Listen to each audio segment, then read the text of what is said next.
Good evening, everyone. This is The Insight. Tonight, we will talk about walking daily in God's peace.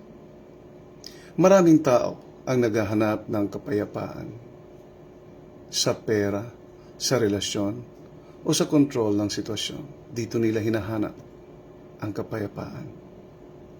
Pero kahit makuha ang mga ito, madalas ay may kulang pa rin sa loob. Dahil ang tunay na kapayapaan ay hindi galing sa mundo, kundi galing sa Diyos.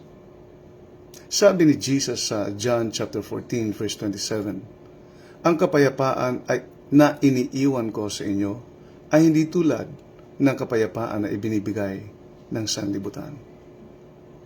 Mga kapatid, walking daily in God's peace means choosing trust over worry, prayer over panic, and surrender over control.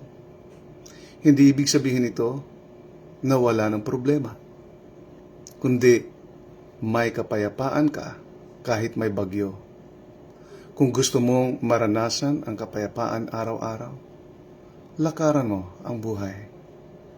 Kasama ang Diyos, hakbang-hakbang, panalangin after panalangin.